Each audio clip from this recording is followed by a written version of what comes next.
Hi, I'm Greg Hughes with Run As Radio, the weekly IT talk show podcast for IT professionals. I'm here at TechEd USA 2008 IT Week in the Fishbowl at TechEd Online, and I have a few guests with me today.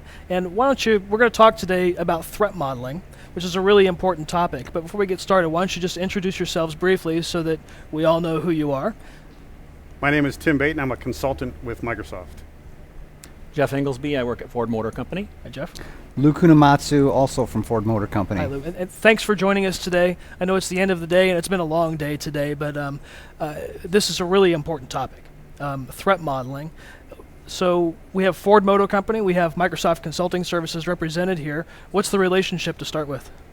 Well, Ford wanted to increase the efficiency at which they detect and correct potential problems with their in-house software for their business line of business applications. Microsoft's been doing this internally for a few years now. So Ford asked that I come in and teach them how Microsoft does it currently. And probably a good place to start is just to ask the simple question, which is, what is threat modeling? Go ahead, Jeff. Threat modeling is a process by which you identify assets that are important to you. Those might be software, those might be data.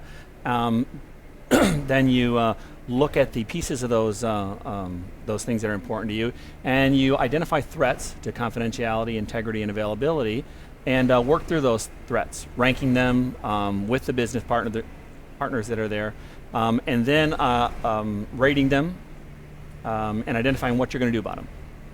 I think one of the advantages of it's a security assessment method that allows you to identify those threats earlier in the design, earlier in the system life cycle. Right. So by doing that, you can avoid that rework of other forms of security assessment like pen testing, things like that, where you have to actually build something, break it, and then to identify where it's vulnerable. Gotcha. Now, I mean, I've had a lot of experience in the threat modeling process, and I know I've seen the value in it. I don't think you would be here if you hadn't also seen the value in it. Clearly, it's a real good thing. So classically, isn't a lot of, whether it's software or any other process where you have to do threat modeling, a lot of times isn't security has sort of been more of a milestone event along the way throughout some kind of a life cycle, right? So if we're developing software, then maybe it's, well, we need to have a code review here and somebody needs to sign off there. But it hasn't really been classically involved in everything that we do. Threat modeling, doesn't it really sort of take you in a different direction? Yeah, it really does. It moves you much farther forward, as Lou was saying, in the development life cycle than you've ever been able to be before.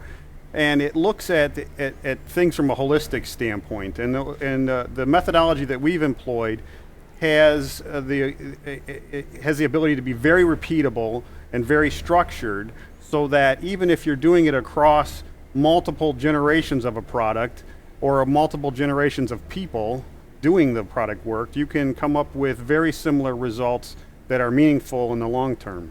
So how do you do that?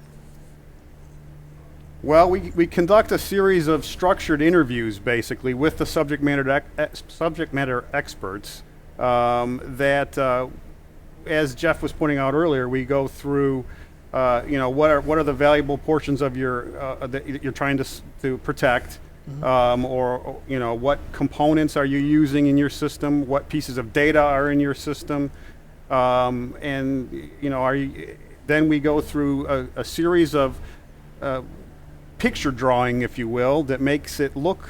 We draw the picture of what your process looks like, and then from there, we can start generating threats for each one of the steps that are in your process. If I could jump back a little further, sure. It really starts with understanding the objective of what you're trying to do, because that plays a huge role in the risk assessment.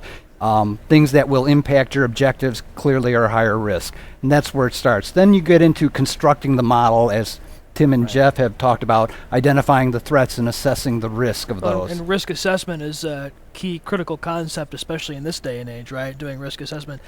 Is it probably also worth pointing out that, when we're talking about a life cycle, we're not talking about a risk assessment as a single event, are we?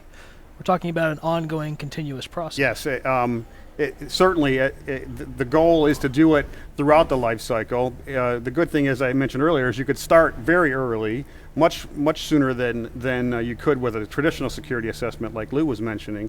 But it's also a living document that needs to be updated